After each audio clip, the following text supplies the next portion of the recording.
2025 labour laws के लिए एक ऐतिहासिक साल था।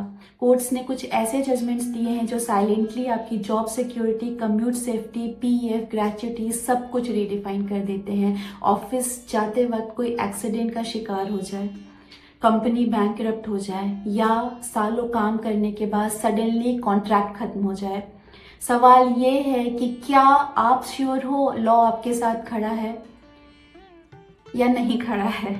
आज हम जॉब के पूरे लाइफ साइकिल को कवर करेंगे, from who is employ to what happens when things go wrong. No legal jargon, सिर्फ रियल इम्पैक्ट। सबसे पहला और सबसे बेसिक सवाल ये है कि लॉ के अकॉर्डिंग एम्प्लॉय कौन होता है।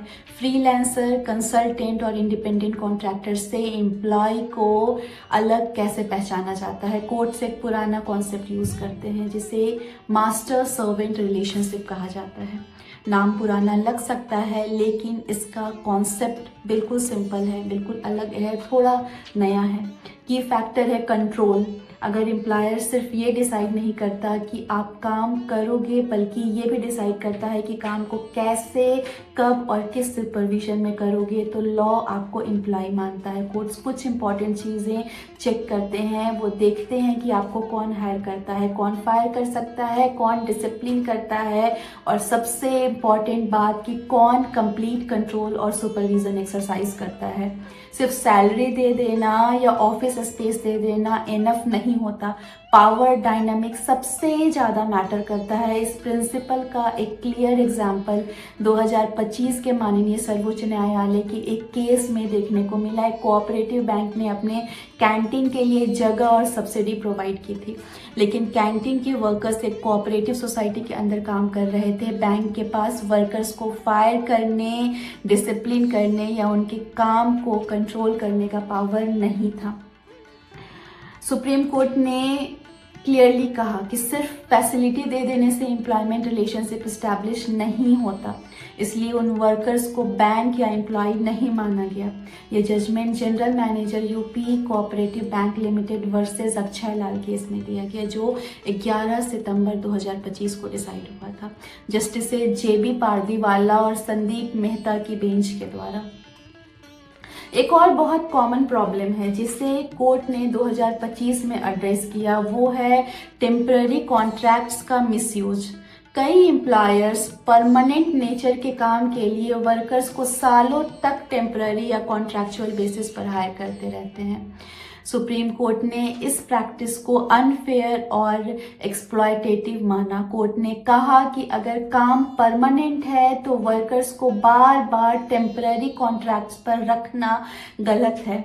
इस तरह से वर्कर्स को job security, long term benefit से वंचित किया जाता है। ये इम्पॉर्टेंट रूलिंग श्रीपाल वर्सेस नगर निगम गाजियाबाद केस में आई, जो 31 जनवरी 2025 को डिसाइड हुई। इस जजमेंट को जस्टिस विक्रम नाथ और प्रसन्ना बी वरल्ले ने डिलीवर किया। इस डिसीजन के बाद रिपीटेड टेम्पररी अपॉइंटमेंट्स का लूप होल काफी हद तक बंद हो गया है, जो लॉन्ग टर्म वर्कर्स के लिए एक मेजर रिलीफ है। 2025 का एक सबसे impactful judgement workplace protection के स्कोप को काफी आगे ले गया। ट्रेडिशनली ये माना जाता था कि एम्प्लॉयर की रिस्पॉन्सिबिलिटी सिर्फ वर्क प्लेस प्रेमाइसेस तक लिमिटेड होती है।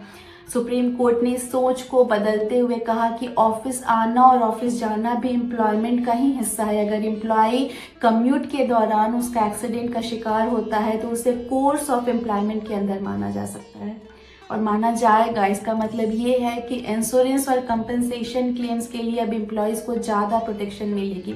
डेली कम्यूट करने वाले मिलियंस ऑफ वर्कर्स के लिए ये जजमेंट एक स्ट्रॉन्ग सेफ्टी नेट क्रिएट करता है। ये ruling Devshala versus oriental insurance company limited case में दी गई, जो 29 जुलाई 2025 को डिसाइड हुई जस्टिस मनोज मिश्रा और केवी विश्वनाथन के द्वारा।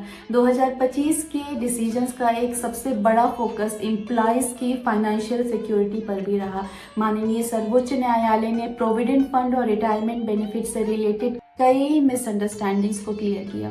कोर्ट ने क्लैरिफाई किया कि पीएफ नॉमिनीज का मतलब ये नहीं होता कि नॉमिनीज ही पैसे का ओनर है।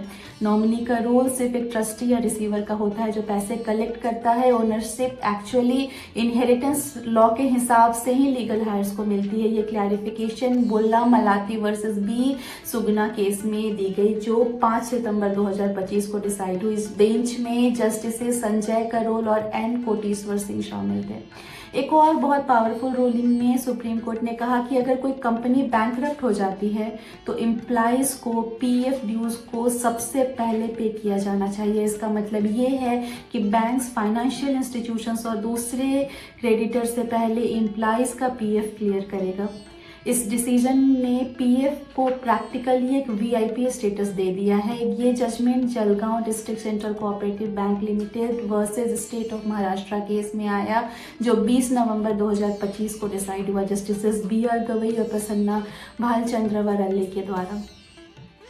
ग्रेच्युटी की इशू पर माननीय सर्वोच्च न्यायालय ने कहा कि अगर एम्प्लॉय सीरियस मिसकंडक्ट का गिल्टी पाया जाता है तो एम्प्लॉयर ग्रेच्युटी फॉरफिट कर सकता है भले ही क्रिमिनल कन्विक्शन ना हुई हो।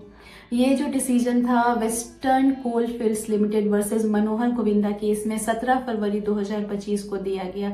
बोनस के मैटर में कोर्ट ने ये क्लियर किया कि चैरिटी या ट्रस्ट रन फैक्ट्रीज भी बोनस लॉस से एग्जेम्प्ट नहीं होते। वर्कर्स को बोनस देना मैंडेटरी है। ये ruling management of trust versus secretary worth trust workers union case में 8 अप्रैल 2025 को जस्टिस सुधांशु धूलिया ने दी। जब जॉब रिलेशनशिप खराब हो जाता है तो सबसे कॉमन एक्सपेक्टेशन होती है कि कोर्ट जॉब वापस दिला देगी, लेकिन रियलिटी ये है कि कोर्ट्स खुद को सुपर एचआर नहीं मानती। कोर्ट्स तभी इंटरफेयर करती है जब प्रोसीजर गलत हो। जैसे अगर एम्प्लॉयज को प्रॉपर हियरिंग का मौका नहीं मिला हो, इंक्वायरी लॉ के अगेंस्ट रही हो या डिसीजन बिल्कुल आर्बिट्ररी और शॉकिंग रहा हो। ये जो सिद्धांत है Bhupinder Pal Singh Gill versus state of Punjab case में रीअफर्म किया गया जो 20 जनवरी 2025 को डिसाइड हुआ जस्टिसेस दीपांकर दत्ता और मनमोहन के बेंच के द्वारा। एक इंटरेस्टिंग केस है जब प्रोसीजर फ्लॉड था तब भी कोर्ट ने री इन स्टेटमेंट नहीं दिया। पिटिशनर की एज 73 साल थी, इसलिए कोर्ट ने जॉब वापस देने के बजाय लमसम कंपनसेशन देना ज़्यादा अप्रोप्रिएट माना। ये केस शंकर लाल शर्मा वर्सेस राजेश कुलवाल था जो 29 जनवरी 2025 को डिसाइड हुआ। अगर हम एक स्टेप पीछे जाकर देखें तो 2025 के लेबर लॉ जजमेंट से 4 ट्रेंड सामने आते हैं। पहला, सोशल सिक्योरिटी का स्कोप एक्सपैंड हो रहा है। रिटायरमेंट मनी को हाईएस्ट प्रायोरिटी दी जा रही है। लीगल ग्रे एरियाज को क्लैरिफाई किया जा रहा है और लॉन्ग टर्म वर्कर्स के साथ फेयरनेस पर ज़्यादा फोकस हो रहा है। ओवरऑल डायरेक्शन क्लियरली वर्कर्स के फेवर में मूव कर रही है। तो ये था 2025 लेबर लॉज का complete overview. Full case names, dates और जजेस के नाम के साथ ये वीडियो रिसर्च बेस्ड है ताकि आप अपने अधिकारों को, अपने राइट्स को लेकर बिल्कुल कॉन्फिडेंट रह सके। अगर आपको ये वीडियो यूज़फुल लगा तो मेरे इस चैनल जॉस का ज्ञान को लाइक करें, शेयर करें, सब्सक्राइब करें और कमेंट्स में ये बताएं कि कौन सा जजमेंट आपको सबसे ज़्यादा इम्पैक्टफुल लगा। धन्यवाद।